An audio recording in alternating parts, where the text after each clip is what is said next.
See you after. Yeah. Like, you are worse than who had that scandal, and then also Georgia. Also been race based. I forget what he said. Something about the yeah. But yeah, I mean.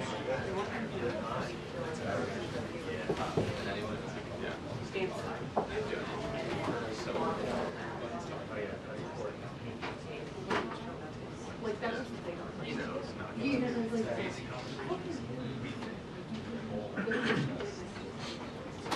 Yeah, I was like, something's happening. Did you watch the press conference that he gave in his place was there, and he was, he almost turned and started doing it. Yeah, oh, yeah. Yeah, like,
I'm standing here. I'm going to the player side.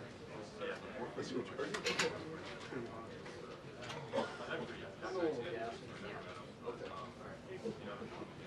We'll all learn. Everything is good. Yeah, and one or the other.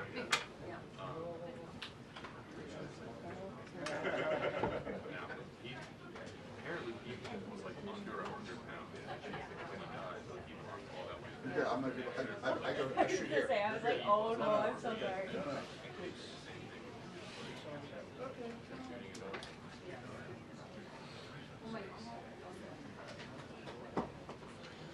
What's up, buddy?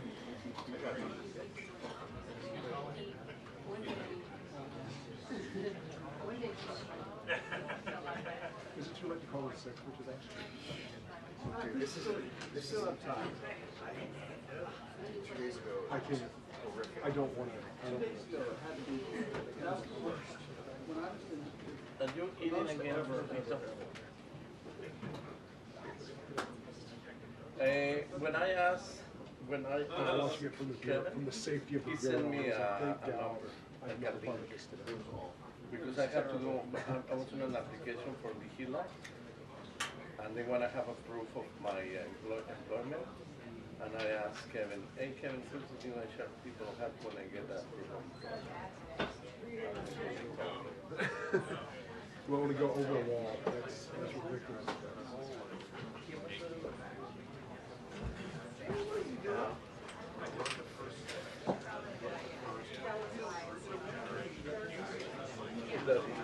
You got it? Who gave it to you?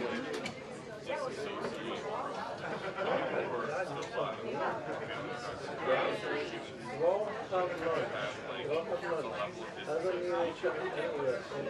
I don't report. Because we're checking the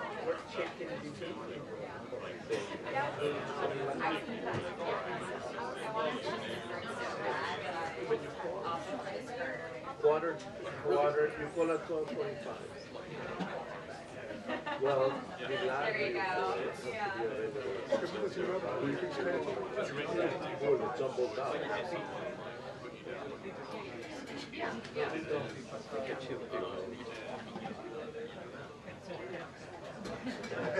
And they're sleeping again.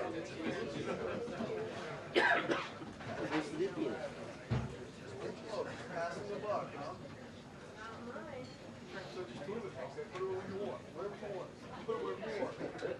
Well, little Jane, he's busy with Barney. Barney's in the corner and he's sticking out there. I might have 5 here. Is that little Ronnie? Little Ronnie, angry Ronnie. Angry Ronnie. I took his picture, man. I don't want to see it. Well, I say, every time you call me, I see your picture, your photo ID, you know.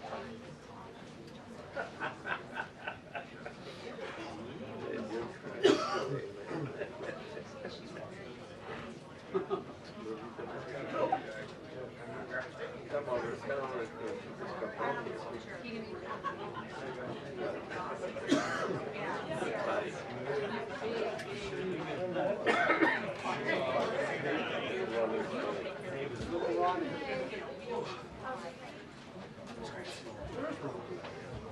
Capitol Hill.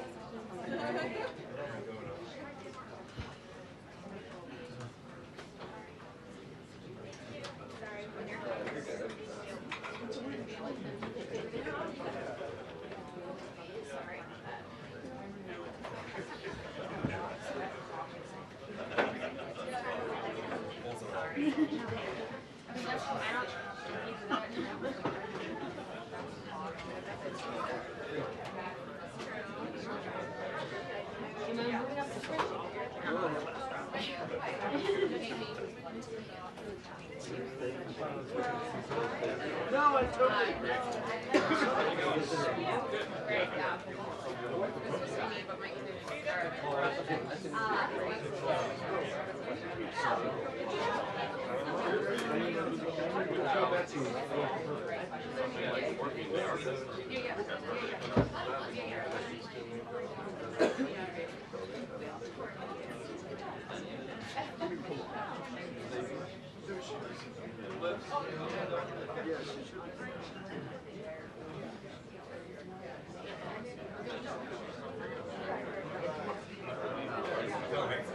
Don't make a fuss.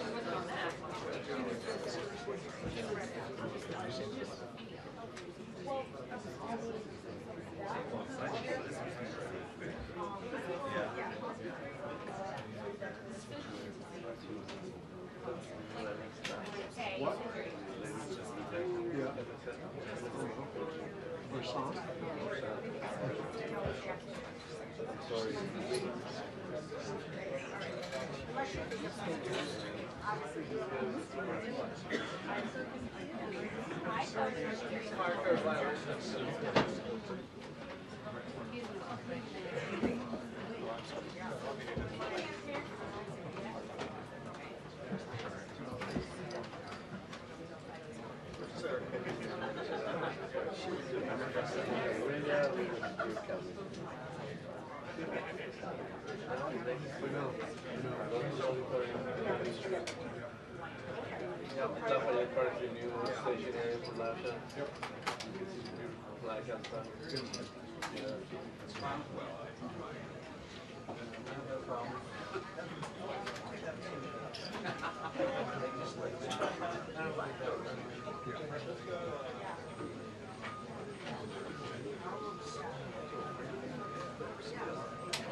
Yeah, I believe it.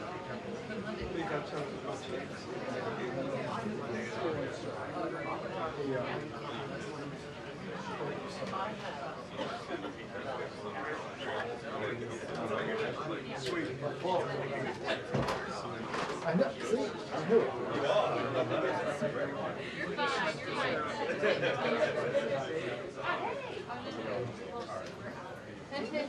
How are you? How are you?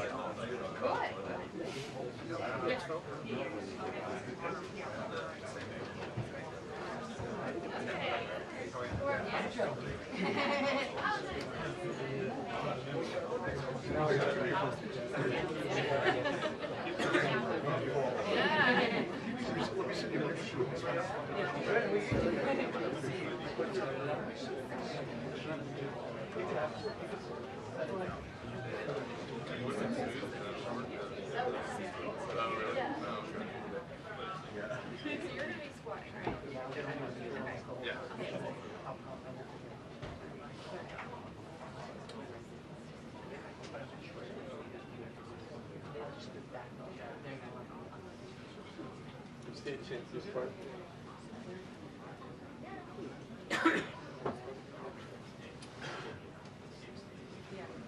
Changed it. I ordered the parties and I ordered this thing. A little It was like $80 and $80. That looks $200 with delivery. And when we deal, like I don't want to make a separate use. Yeah. Because you have all the right Screwdrivers. you know how they have like these screws that $10.99. Right. I have to give someone for I think it's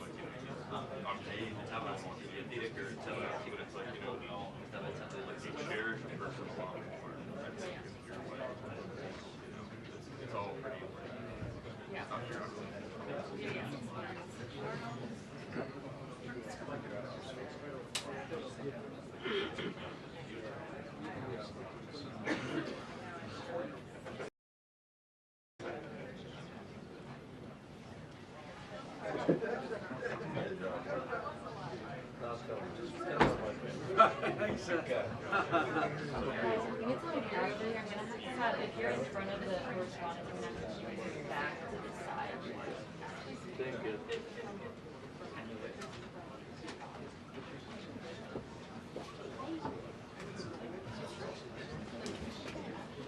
You can go back.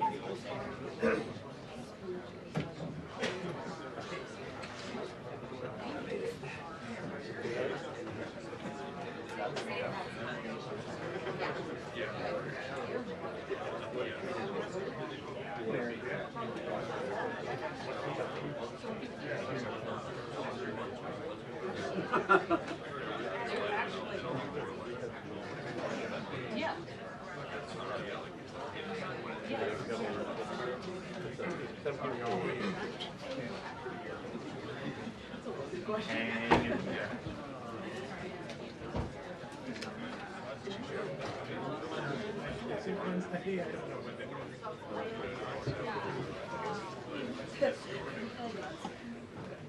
And she squeezed.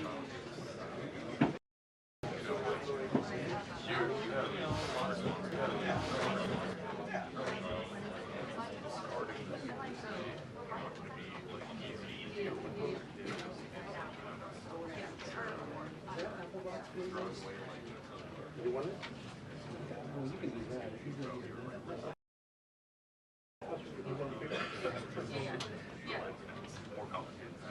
This is a corporation. What do you want to do with that?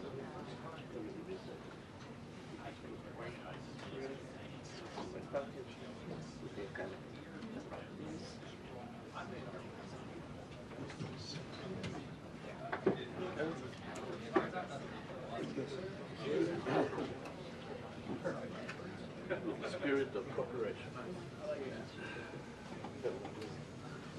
Yes, packed room here, you guys, and there's a lot we need to still learn from the White House about what exactly Iran has put forward that the president feels is a basis from which some negotiation can continue. There has been a lot of reporting about what Iran may have been sticking to that appears to be in conflict with a lot of the president's red lines that he put in place at the start of all of this, including control of the Strait, future enrichment. We do need to hear from the White House what has been agreed to, and also get their reaction to this news that just came across the wires that Iran is reportedly closing the Strait of Hormuz in response to Israeli attacks in Lebanon. You had the statement from the Iranians claiming that the ceasefire also applied to that fight. And the president, in the call he's had with reporters, indicated that the separate skirmish doesn't apply. He also put out word this morning in an interview in the network that perhaps the U.S. and Iran would go into a joint venture controlling the strait after Iran indicated that ships that pass through need to coordinate with their military.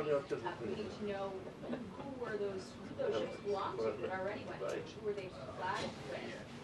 And does that represent truly something that can give oil companies confidence enough to move their ships through the strait? We also know the president has a meeting today with the NATO Secretary General. He's got a very tough mission today to try to talk the president off the ledge. He's been very critical of this alliance, given their hesitation to get into the fight and reopen the Strait of Hormuz. That was very bad. I was going to say something. Of this alliance. Neither have other administration officials. You've heard Marco Rubio, Secretary of State, indicating that potentially this alliance may have sort of run its course with its utility if the U.S. is not going to get use out of the bases that it maintains in Europe and other parts of the world. That it's a one-way street potentially in his support. So Marco Rubio is here today to sort of shore up that relationship with the president. And so far it is still closed to press, but we always hope that something will open up. But to begin, we'll get some clarity from the president today. She addresses this very quickly. Oh, I will. Sorry, interview chat.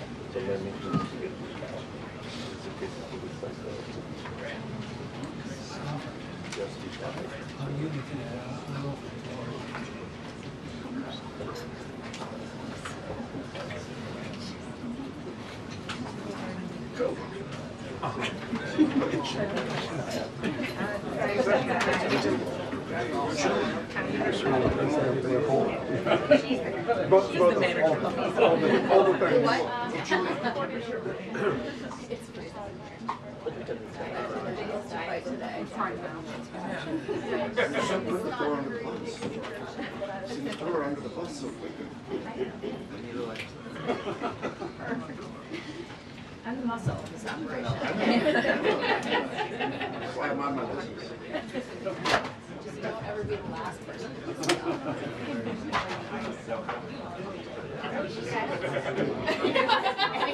In any order. Last, first, middle. I know people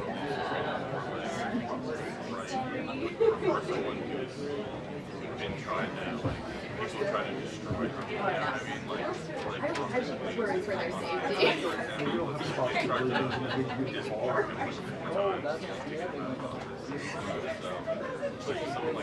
Oh my God. And she worked for like Pfizer.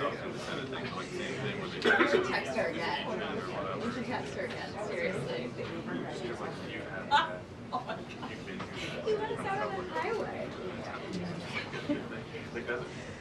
I just thought it was like my hands. His like confirmation process was just this like rapid fire. Yeah, it was great.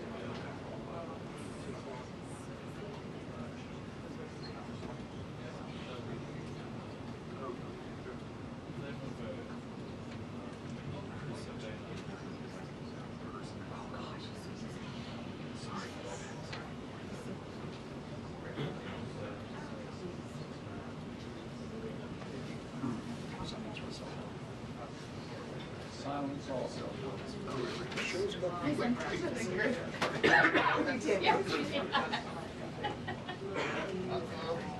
I want that like little pointing of an accent.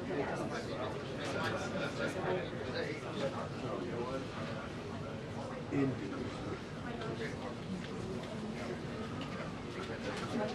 So it looks like it's silent.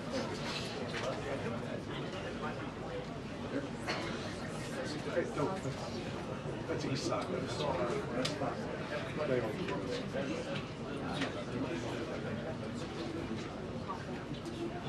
Monroe. Yeah, that's good. See, there you go. Good tracks. Yeah.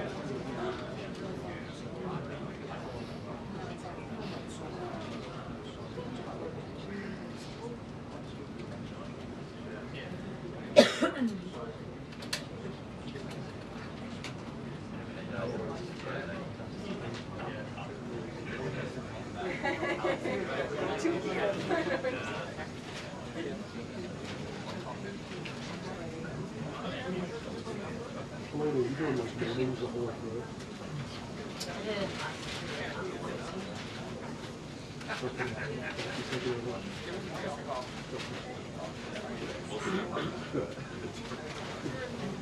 Good.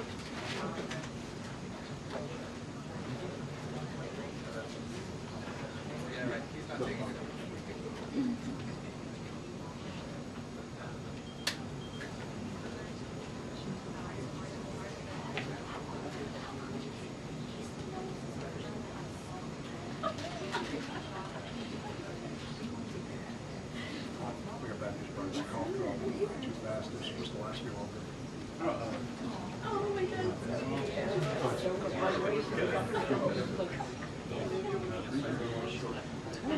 Yep.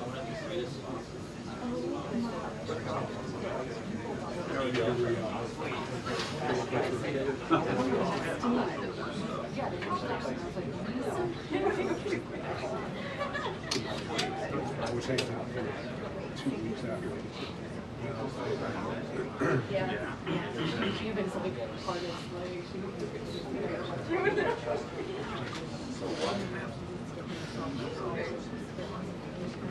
You know, Brian, when you work for them, it's prestigious. Oh, yes, yeah. You can't say, yes, sure. That's right. So I'm not there is some. It's not my turn. Sorry, what is that one person? I mean, very well. I mean, it's fine. I don't I wasn't sure of that. That narrows it down for you. Hey, son of a what the?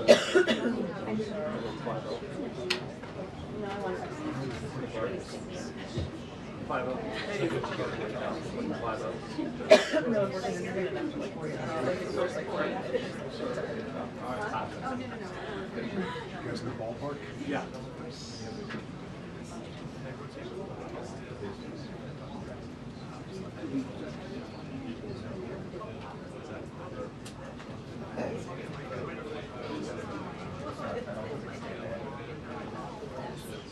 It's that kind of dogged professionalism.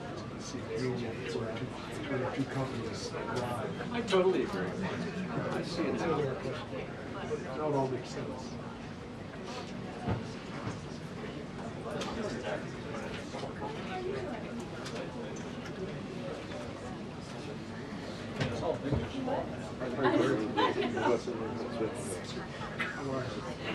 I literally. Oh, when you get done, Diane, when would you pour back?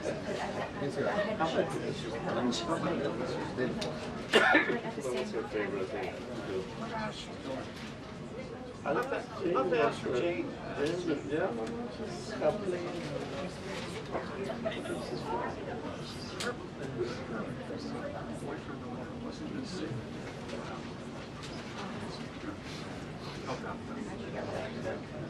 Oh, that's your Oh, yeah.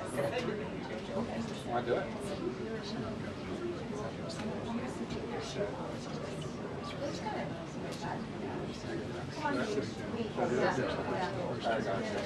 Careful. Careful. Thank you. It's on the back of your paper. It's on the back of your paper. Oh, okay. Great job. Casualty. Thank you. Thanks. There was, there was she was a briefing.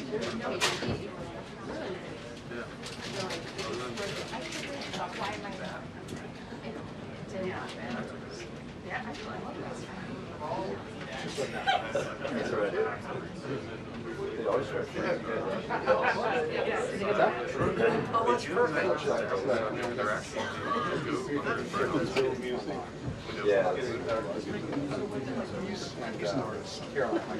We have I didn't know if that she wanted you guys to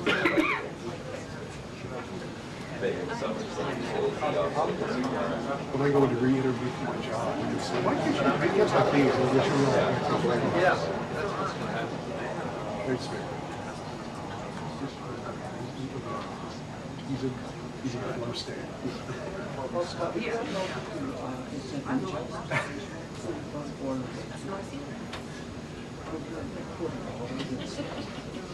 It's real. Okay. Yeah. Done. I'm gonna have to turn this into the Oh boy. The evidence. I have evidence. Oh my goodness, the court is murder in the last briefing.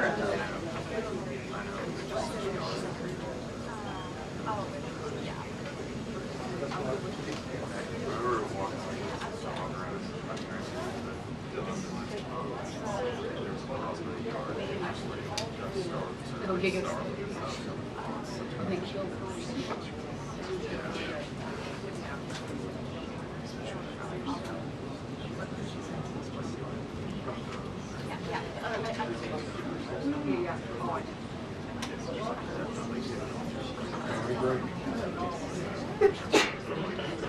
Bless you.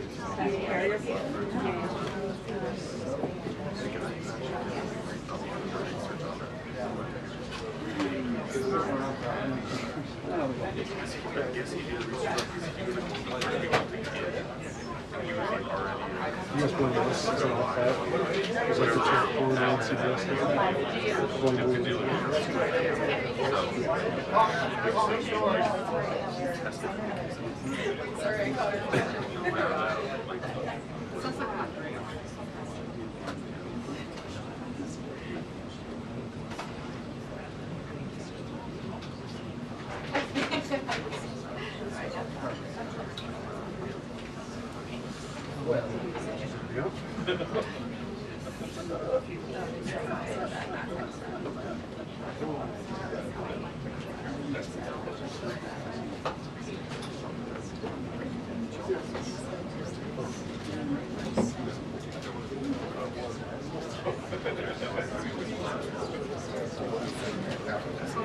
That happens on Yeah, no.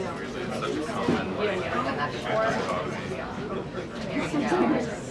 Ever since I found this out, I was like, I've never been shocked to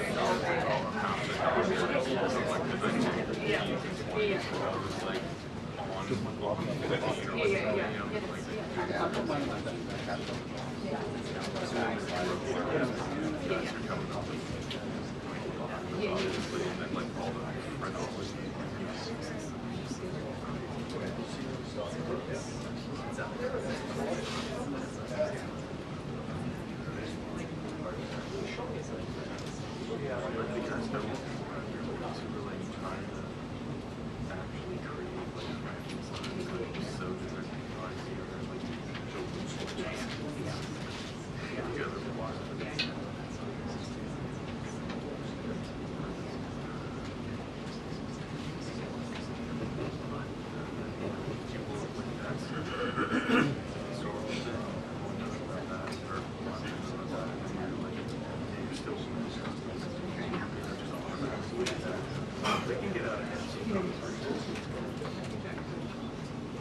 There you go.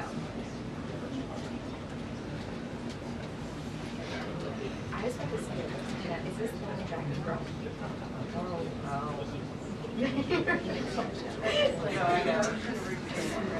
I know.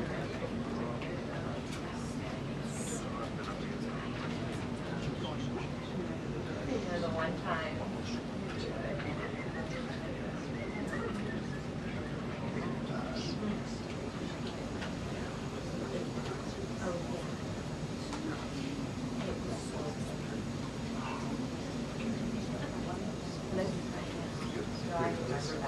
I kept something thinking, I'm like, I might not.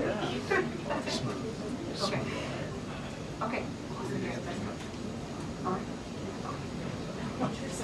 Probably the same.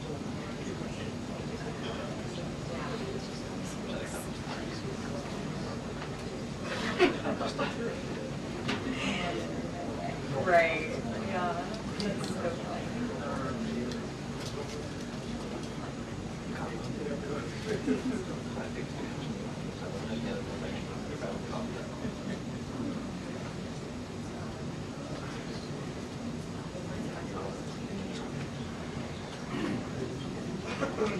That is a massive.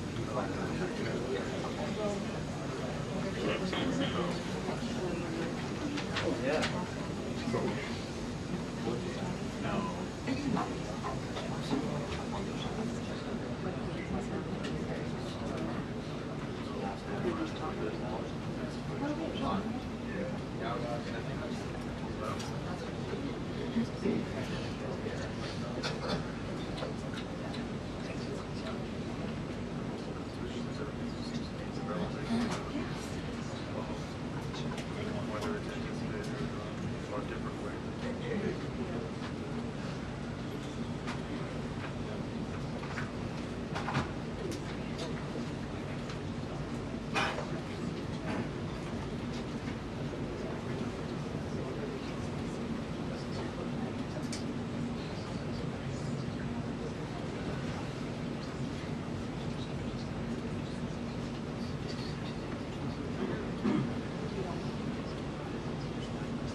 Why are you trying to like build it out?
Good for her.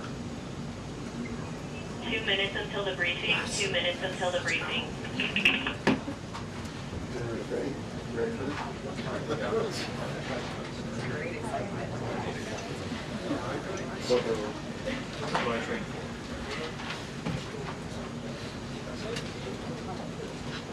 You have film on the camera? 2 minutes. We're going to start soon. Are you ready? He's looking on his phone. He's on his phone. He's got his headphones in. Get the best shot ever. Let me change the headsets. Change the headsets. That's the real thing.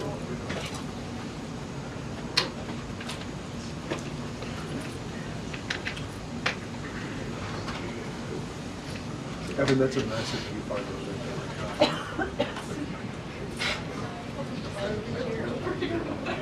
Still would like to see that. Oh, would you? Yes. Right.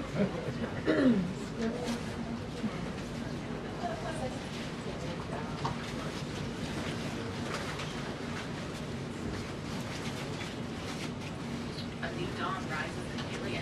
From the executive producers of The Handmaid's Tale comes the testament. I'm listening to the video.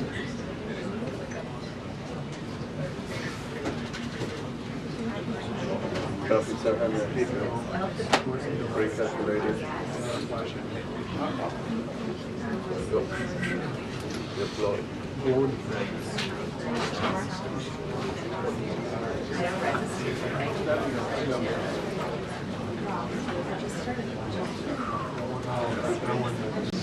Good job. Recalculator.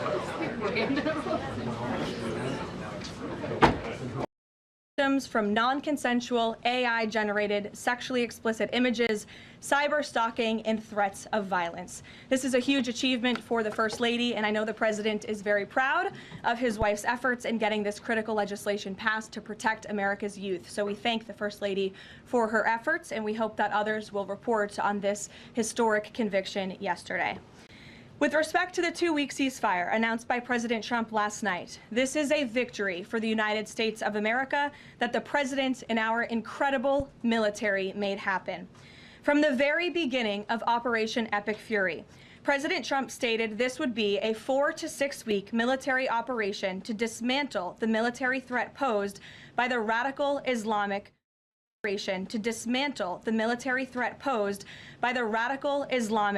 Iranian regime.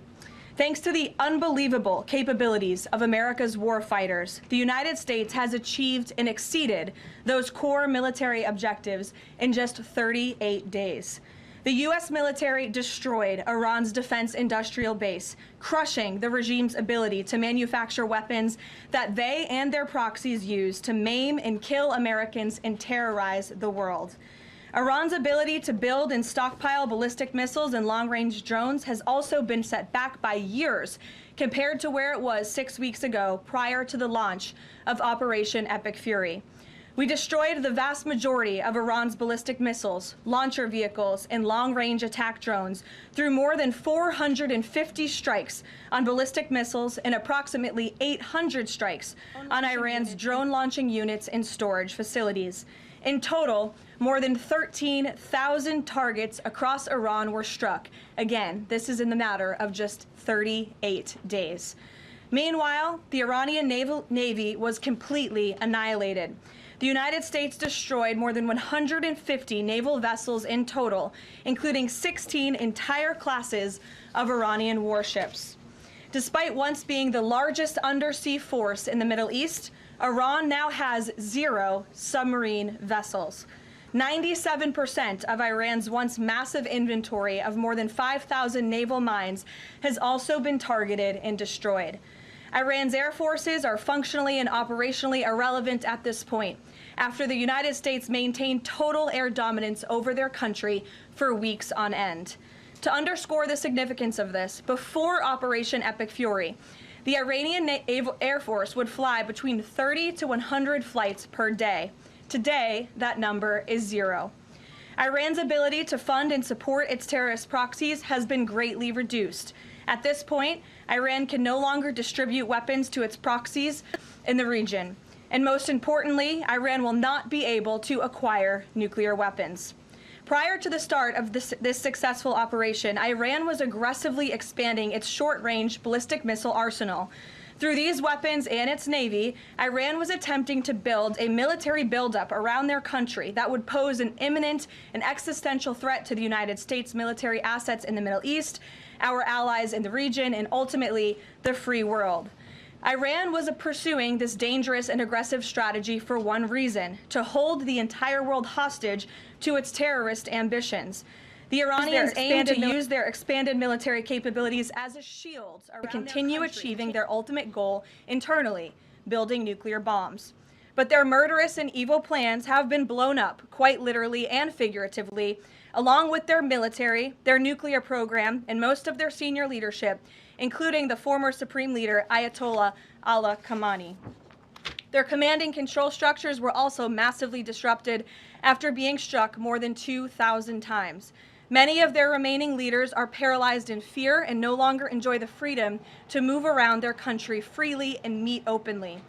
Thanks to the unmatched excellence of our warriors at the direction of the Commander-in-Chief, the world has just witnessed a historically swift and successful military triumph. President Trump started Operation Epic Fury with strategic military objectives, and the United States has clearly achieved them. As we mark this progress, we also remember and honor the 13 American heroes who laid down their lives in this noble effort. I know President Trump and our grateful nation honors their ultimate sacrifice, and we will never forget them. May God bless their families. The valiant efforts of all of our incredible service members created maximum leverage for the President of the United States, allowing he and his leadership team to engage in tough negotiations over the past couple of weeks that have now created an opening for a diplomatic solution and long-term peace in the Middle East. The President's maximum pressure and the leverage created by the success of Operation Epic Fury led to the Iranian regime asking for and ultimately agreeing to a ceasefire proposal with the United States. Iran could no longer tolerate being bombed or taking the gamble of what was to come following President Trump's 8 p.m. deadline last night. Iran has agreed to open the Strait of Hormuz, and as the President said, we have received a proposal from the Iranians that has been determined to be a workable basis on which to negotiate. I've seen a lot of inaccurate coverage today from the media about these negotiations and these plans already. So let me be clear and correct the record. The Iranians originally put forward a 10-point plan that was fundamentally unserious, unacceptable, and completely discarded. It was literally thrown in the garbage by President Trump and his negotiating team. Many outlets in this room have falsely reported on that plan as being acceptable to the United States, and that is false. With the president's deadline fast approaching and the United States military completely decimating Iran with each passing hour, the regime acknowledged reality to the negotiating team. They put forward a more reasonable and entirely different and condensed plan to the president and his team. President Trump and the team determined the new modified plan was a workable basis on which to negotiate and to align it with our own 15-point proposal. The president's red lines, namely the end of Iranian enrichment in Iran, have not changed. And the idea that President Trump would ever accept an Iranian wish list as a deal is completely absurd. The president will only make a deal that serves in the best interests of the United States of America, and he as a negotiating team will focus on this effort over the next 2 weeks, so long as the Strait of Hormuz remains open with no limitations or delays. These extraordinarily sensitive and complex negotiations will take place behind closed doors over the course of the next 2 weeks. I would strongly advise the media against running with narratives that have no basis in fact. What Iran says publicly or feeds to all of you in the press is much different than what they communicate to the United States, the president, and his team privately. Never underestimate President Trump's ability to successfully advance America's interests and broker peace. President Trump has a proven track record of achieving good deals on behalf of the United States and the American people, and he will only accept one that puts America first. With that, I will take your questions today. I'm sure you have a lot of them. In our new media seat, we have Shane Harris with the AMAC Newsline. Shane, thank you for being here. Why don't you kick us off? Yeah, thanks for having me, Caroline. 2 questions for you. First, following the president's announcement of the ceasefire, if this is indeed the end of hostilities in Iran, what is the president's message to the American people about what was achieved for our country through Operation Epic Fury? Sure. I think I just laid out a significant portion of that in my opening remarks. 6 weeks ago, the president looked the American people in the eye directly, and he told them that he launched this operation to take out the imminent threat that was posed by Iran. And that threat has now been greatly destroyed. Their Navy, their missiles, their defense industrial base, and their desire and their plan to build a nuclear bomb inside their country is no longer going to be allowed, can no longer happen, thanks to the remarkable success of Operation Epic Fury over the course of the last 38 days. That has been absolutely achieved, and now we're moving into the next phase of this, which is a negotiating period to put some fine points on this and to hopefully broker an agreement that can achieve long-term peace in the Middle East. Yeah, and then second, what is the president's message to American seniors who have a much higher voter participation rate and they're likely to be a key swing vote in the midterm elections? Well, the president loves our seniors across the country, and as you know, the president signed the One Big Beautiful Bill, the Working Families Tax Cut last year, which greatly reduced taxes on Social Security for our seniors. In fact, thanks to the Working Families Tax Cut, nearly 90% of seniors will no longer pay tax on their Social Security. That's a huge win for our seniors and also for our middle class and working families across the country with the no tax on tips provision and the no tax on overtime. Next week is tax week. You'll hear a lot from the president about how his policies have benefited the American people, and I'm proud to report that the president will be traveling next week to the great states of Nevada and Arizona to tout this historic accomplishment over the course of the next week. Thank you for being here, Shane. Gabe. Thank you, Caroline. Iranian state media is saying that Iran has now closed off the Strait of Hormuz today in response to Israeli attacks on Lebanon. What's the White House response to that? And you just listed many military successes. I understand that. But strategically, how is the administration arguing that Iran does not have more economic leverage than it did before the start of the war? Sure. Well, with respect to the first reporting out of Iranian state media, the president was made aware of those reports before I came to the podium. That is completely unacceptable. And again, this is a case of what they're saying publicly is different privately. We have seen an uptick of traffic in the Strait today, and I will reiterate the president's expectation and demand that the Strait of Hormuz is reopened immediately, quickly and safely. That is his expectation. It has been relayed to him privately that is what's taking place, and these reports publicly are false. Caroline, the president yesterday threatened that a whole civilization would die if a ceasefire deal wasn't reached, understanding that Iranian leaders have previously said death to America. But why is it appropriate for the president of the United States to use that kind of language when talking about civilian targets? And was the president mocking Islam by signing off his True Social post over the weekend, praise be to Allah? Wouldn't that antagonize Muslim allies across the world? Well, I understand the questions about the president's rhetoric, but what the president cares most about is results. And in fact, his very tough rhetoric and his tough negotiating style is what has led to the result that you are all witnessing today. Iran publicly acknowledging last night that they have agreed or that they wanted this ceasefire with the United States because they no longer could tolerate being bombed by our very powerful and lethal military, and that they have committed to the reopening of the Strait of Hormuz, which the president will hold them accountable for, and it's something the administration is closely monitoring in real time. Danny. Should the world not take his word seriously? The world should take his word very seriously in understanding that the president is always most interested in results. And it was the Iranians who backed down, not President Trump. He said that they would face very grave consequences, as you just laid out, by the 8 p.m. deadline if they did not agree to reopening the Strait of Hormuz. And what did they do last night? They agreed to reopen the Strait of Hormuz. Danny. Thanks, Caroline. Would President Trump like to see Lebanon included in this peace deal? Because as you know, there have been increased Israeli strikes on Lebanon today with dozens of casualties there. Sure. Lebanon is not part of the ceasefire. That has been relayed to all parties involved in the ceasefire. As you know, Prime Minister Netanyahu put out a statement last night in support of the ceasefire, in support of the United States' efforts, and he's also assured the president they'll continue to be a helpful partner throughout the course of the next 2 weeks. Is there any thought, though, that the president might like to see Lebanon included at a future date, given that it seems to be causing or potentially undermining the Iran ceasefire? Again, this will continue to be discussed, I am sure, between the president and Prime Minister Netanyahu, the United States and Israel, and all of the parties involved. But at this point in time, they're not included in the ceasefire deal. Jeff. Thank you. Caroline, will the U.S. take part in talks with Iran in Islamabad on Friday?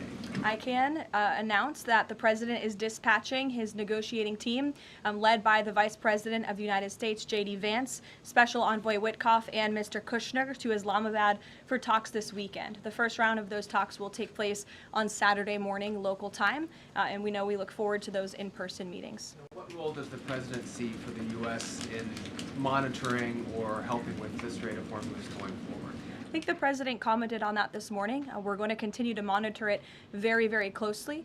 We will be helpful in any way that we can, but we fully expect Iran to do this, and the president has made that quite clear as well. It's, again, as his statement said last night, this ceasefire is subject to the safe reopening of the Strait of Hormuz. Again, this was just determined last night. We understand things take time, but that's the president's expectation, and he will hold everyone to it. Sure, in the green blazer. Thank you, Caroline. Sure, and then in front of you. But Andrew, you can go ahead. All right. You're not wearing a green blazer. I am actually wearing a green blazer. It's a little brown to me, but go ahead. Fair enough. Regarding the president's rhetoric, when the U.S. invaded Iraq in 2003, George W. Bush said in a message to the Iraqi people that the military campaign was directed, quote, against the lawless men who rule your country and not against you.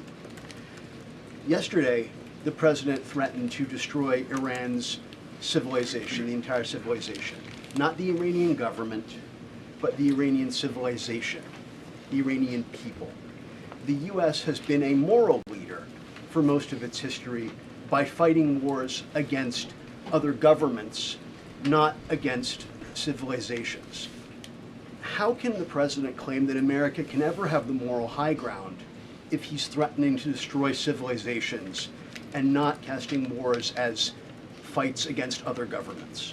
Andrew, I think you should take a look at the actions of this president over the course of the past 6 weeks and the actions of our brave men and women in our United States military who have taken out essentially taken out the military of a rogue Islamic regime that has chanted death to America for 47 years, that has killed and maimed thousands of American soldiers over the course of the last 5 decades. The president absolutely has the moral high ground over the Iranian terrorist regime, and for you to even suggest otherwise is frankly insulting. With all due respect, Caroline, Go ahead. with all due respect, Go ahead. there is... Just given what we've seen in Lebanon today and the increased attacks from Israel, I mean, is there any concern that Netanyahu is trying to kill the ceasefire? The president spoke with Prime Minister Netanyahu last night. In that private conversation, Prime Minister Netanyahu relayed exactly what he said to the world publicly, that he supports the president and Israel remains a key ally and partner to the United States. They've been a tremendous partner over the course of the past 6 weeks, and we thank them for their heroic efforts as well. The president had that conversation last night, and that was relayed to the world publicly as well. Reagan, go ahead. Thank you, Caroline. I have a question for you on Iran, and I have a question on the dicta as well. On Iran, it's been reported that the ceasefire was struck after the involvement of two unlikely factors, J.D. Vance and China. What role did those parties play in striking a deal? Well, Vice President Vance has played a very significant and a key role in this since the very beginning. Of course, he's the president's right-hand man. He is the Vice President of the United States. He's been involved in all of these discussions, and as I just announced, he'll be leading this new phase of negotiations in Islamabad later this week. With respect to China, there were conversations that took place between top levels of our government and China's government. The president has great respect for President Xi and a great working relationship with him and with that country, and he looks forward to visiting China in just a few weeks. And on the Dignity Act, it's getting a fresh push through Congress. It would give some illegal immigrants in the country a path to citizenship. What's the White House's position on this legislation, and would the president sign it if it made it to his desk? Honestly, Reagan, I haven't spoken to the president about the legislation, but I will have that conversation, and we'll get you our formal position on it as soon as we can. You're welcome. Go ahead. The president suggested in an interview this morning that he would support a joint U.S.-Iran venture to charge tolls for ships going through the strait. Does the president believe that the U.S. should earn revenue from the Strait of Hormuz going forward?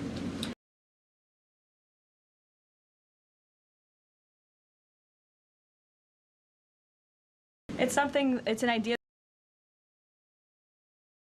the president has floated, as you know, and it's something that will continue to be discussed over the course of the next 2 weeks. But the immediate priority of the president is the reopening of the strait without any limitations, whether in the form of tolls or otherwise. And on the highly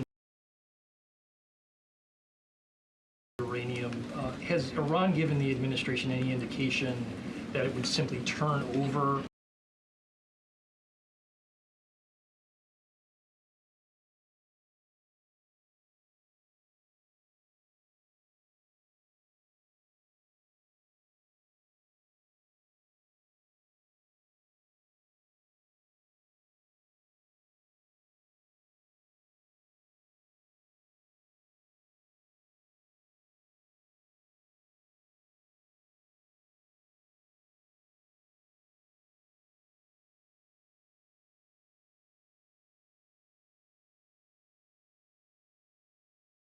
bombing Iran right now? Were those reports just as of a few minutes ago? Yeah. Okay, so obviously I'll have to go back and check with the national security team. I'm standing out here with all of you, but I will do that and we will get you an answer, okay? And then just on the civilization question that we've been talking about. And I would just add to that point, again, I haven't seen these reports, fully I'm not verifying them, and that I one don't of trust the you, results Trevor, that but I want to go back and check with the experts here at the White House, I would just say, and I would echo what the Vice President said this morning, makes it difficult for them to pass messages up and down the chain. Are fragile by nature. We've seen this with respect to the 12-day war with Iran and Israel last year. It takes time sometimes for these ceasefires to be fully effectuated, and one of the results of Operation Epic Fury was we completely dismantled Iran's command and control center, which makes it difficult for them to pass messages up and down the chain. And so we understand that. I would caution a little bit of patience, but of course we want to see the ceasefire effectuated and abided by all parties as quickly as possible. Thank you. And the American presidential administrations, going back to Ronald Reagan, have said this formulation about nuclear war, that a nuclear war cannot be won and must never be fought. Is that still the view of this administration, given the president's comments about civilization? I have no change in our view on that policy. Katie. Thanks, Caroline. I'm just, given the gravity of what he said yesterday, what was your understanding of what he meant when he said, this civilization is going to be eliminated? I think it was a very, very strong threat from the President of the United States that led the Iranian regime to cave to their knees and ask for a ceasefire and agree to reopening the Strait of Hormuz. So it was a very strong threat that led to results. And as the Secretary of War, stated at the Pentagon this morning. It was not an empty threat by any means. The Pentagon had a target list that they were ready to hit go on at 8 p.m. last night if the Iranian regime had not agreed to open the strait, which they did, and I think that's something we should all be grateful for. The United States is a moral leader in the world, given that he I was asked this exact same question by your colleague Andrew in the back, and I think, again, the insinuation by anyone in this room that Iran somehow has the moral high ground over the United States of America is insulting, considering the atrocities that they have committed against our people and our military over the past 5 decades. John, go ahead. Thanks a lot, Caroline. 2 questions for you. One has to do with a statement, a joint statement put out this morning by some of America's European allies, our NATO allies. And in that joint statement, they said regarding the Strait of Hormuz, our governments will contribute to ensuring freedom of navigation in the Strait of Hormuz. What's the administration's reaction to that joint statement? Does that smooth things over when the president meets with NATO Secretary General a little bit later this afternoon? I have a direct quote from the President of the United States on NATO, and I will share it with all of you. They were tested and they failed. And I would add, it's quite sad that NATO turned their backs on the American people over the course of the last 6 weeks when it's the American people who have been funding their defense. As you know, President Trump will be meeting with Secretary Ruta in a couple of hours here at the White House, and I know he looks forward to having a very frank and candid conversation with him. And then secondly, in regards to this conflict, 38 days, as you pointed out, President Trump has said that there's been regime change. Has that regime change led to more freedoms for the Iranian people? I think that's a question that's being asked a little bit too early, John, and we hope that is the case, but it's something that has yet to be seen. Caroline, come on. Eamon. Caroline, on this question of tolling by the Iranians in the Strait of Hormuz, I've heard you talk about a number of red lines that the president has in this negotiation, but I haven't heard you say that Iranian tolling in the Strait of Hormuz is a red line. Would it be acceptable to the United States at the end of all this if the Iranians are able to charge tolls in the Strait of Hormuz? I think the president was very clear and simplistic in his language last night in his Truth Social post, where he said that this ceasefire is subject to the free, safe, and immediate reopening of the Strait of Hormuz. That's very plain language, and it should be taken at face value. You mean free Carrie, charge? Carrie, go ahead. Without limitation, including tolls, yes. Carrie. Quick follow-up on the tolling. Why would the U.S. allow Iran to collect tolls in the Strait of Hormuz? That's not something that we've opposed for a number of years now. Again, that's not something we've said that we've definitively accepted. The joint venture is something that was proposed by the president, but he was very clear in his statement last night. He wants to see the strait reopened immediately without limitation, and that's something we're going to hold them to. Yes, in the blue. A second question on family and friends in Iran. I myself am Iranian, and I've been talking to them through the blackout. One of my family members yesterday said goodbye to me. So what message should we be sending Iranians when they message me saying what should they be doing right now? How should they stay safe? Because they really don't know what to do. I think the president's main priority, and my main priority as his spokeswoman, is to make sure that clear messages are sent to the American people, of course, which is my job today.